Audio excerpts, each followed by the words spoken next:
الله الرحمن الرحيم وصلى الله على نبيه الكريم. Me voilà de retour d'une balade électorale à l'intérieur du pays, en tant qu'observateur privé, politico-sécuritaire pour la circonstance. Monsieur le Président, ça ne va pas. Ça ne va pas, on va devoir vous le dire. Vous êtes un soldat. Revenez un peu en arrière. Quittez vos quartiers généraux politiques. Aujourd'hui, vous avez plus besoin d'écouter vos quartiers généraux militaires et sécuritaires. Vos quartiers généraux politiques ont échoué, Monsieur le Président. Ils ont avorté. Ils ont foiré. Ils s'écroulent.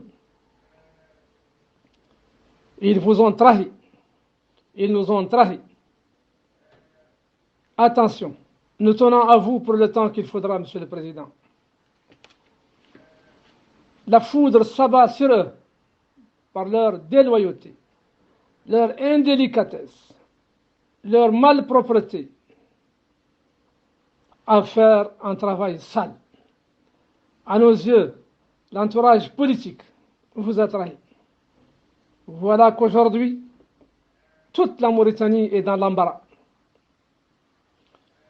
Ceux-là même qui insistent à mettre en place du mauvais à la place du bien.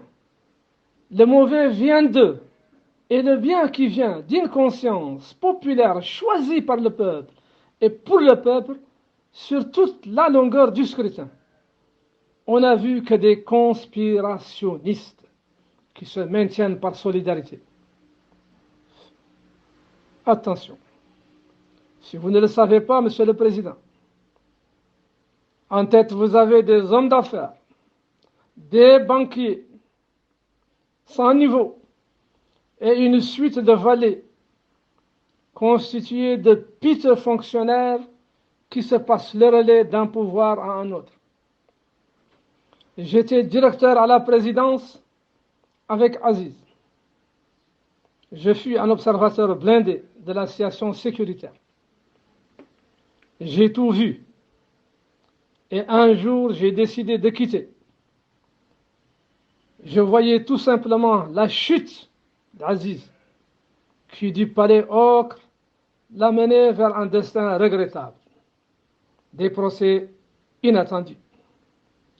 Les conseilleurs ne sont pas les payeurs.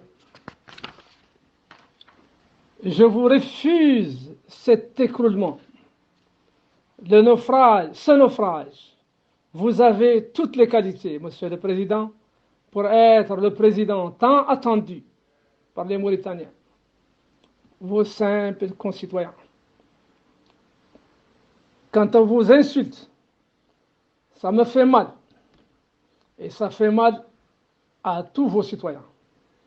Vous méritez plus pour nous. Revenez en arrière, Monsieur le Président. Les citoyens adroits qui aiment leur peuple sont là, dans les casernes. Écoutez-les de grâce par une telle situation. De grâce, Monsieur le Président, la situation nécessite un repli et une réconciliation avec les populations après tout le mal causé par ce processus mal ficelé par l'INSAF et certains partis politiques de la majorité affiliés à des commerçants et au-dessus d'eux, des fonctionnaires à la solde de l'argent, et toujours l'argent, et les clans, et les clanistes. J'ai été sur le terrain, contemplé la campagne, et les jours du vote, j'ai mené ma propre investigation sur le terrain. Personne ne m'en dit. Sur le terrain de Boutilimit, ce que j'ai vu me fait honte en tant que Boutilimitois. Je ne le dirai qu'à vous, des hommes, 5 sur place. Depuis 1990, ils tiennent les rênes du destin de cette Muqata'a. Monsieur le Président, À l'époque, en 2009, il m'avait fallu intervenir auprès de Mohsen, Ouled Haj et Aziz, pour que mon oncle, le feu, colonel Hamoud El-Naji, soit retenu comme candidat à une petite mairie, celle de Téchir, après qu'il ait été exclu de toute cette mafia, ou par cette mafia.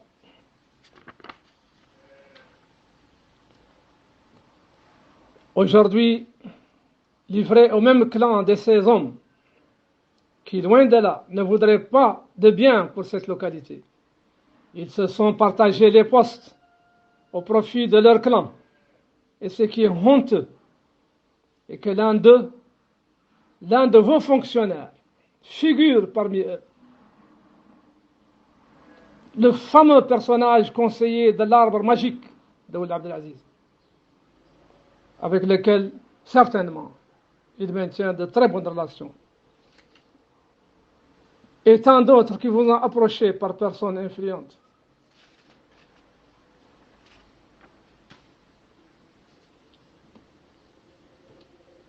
Les élections, aucunement, et loin s'en faut, ne sont pas synonymes de querelles qui mènent vers les conflits. Oui. En quoi cette situation est-elle profitable à nous? Voilà que les malfaiteurs poussent les populations à défier nos forces venues maintenir l'ordre quelque part sur le terrain. Et en l'occurrence, à Del-Badou. Par cette occasion, je salue le professionnalisme de nos forces armées et celui de l'administration, surtout celles qui se trouvent sur le terrain. Les hommes sur le terrain obéissent aux initiatives incontournables de ceux qui dirigent d'excellents quartiers généraux locaux et des états-majors en position arrière. Je leur demande, en tant qu'ancien chef militaire, de n'obéir qu'à leur entendement sur le terrain, en tant que premier concerné, pour atténuer les débordements subversifs sur une frontière déjà malsaine et à 2 doigts d'un mal terroriste. Sur les 4 chefs militaires aujourd'hui, 3 sont promotionnaires. Chacun d'entre nous connaît parfaitement bien la valeur de l'autre. Et le 4e est un ami, un homme de principe, un vrai guerrier, un chef militaire, un opérationnel. Ils sont doués dans le contexte des violences électorales et savent mettre en lumière les liens qui existent entre les élections et les conflits.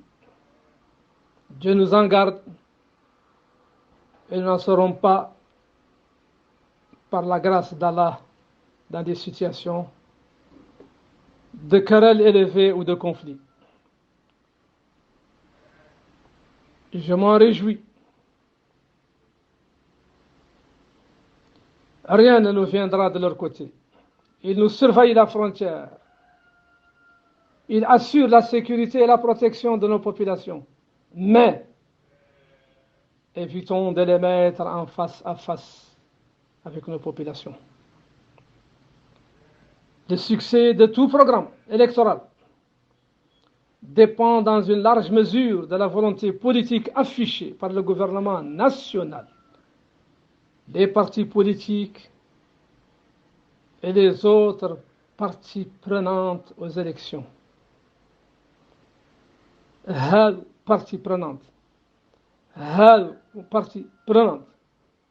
هم اللي جاءت منهم خوخة اليوم قضيتهم سيد الرئيس يلا تندرس ويتخذوا فيها إجراءات صارمة.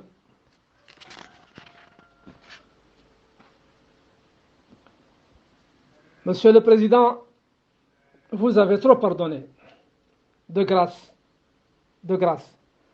Procédez à la désinfection du système politique. à l'orée des élections de 2024. Les hommes valeureux sont là, de tout ordre. Évitons les commerçants ambulants. Ne mettons pas notre avenir politique et celui de nos populations entre les mains des commerçants ambulants. Vous avez des généraux à la retraite, des officiers, des sous-officiers à la retraite. Vous avez autant de fonctionnaires expérimentés à la retraite ou en fonction. Vous avez une société civile malheureusement passive puisque non associée suffisamment. La Mauritanie plurielle est incontournable, Monsieur le Président.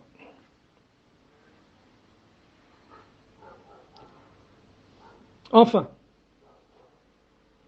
le clan des patrons et richissimes hommes d'affaires et banquiers ont gagné les élections. Selon eux, ils ont gagné ces élections. Le clan des laudateurs et faussaires ont gagné ces élections. Monsieur le Président, quand est-ce que la Mauritanie que vous aimez tant gagnera les élections? Merci. Colonel à la retraite, Mohamed El Naji, expert en sécurité.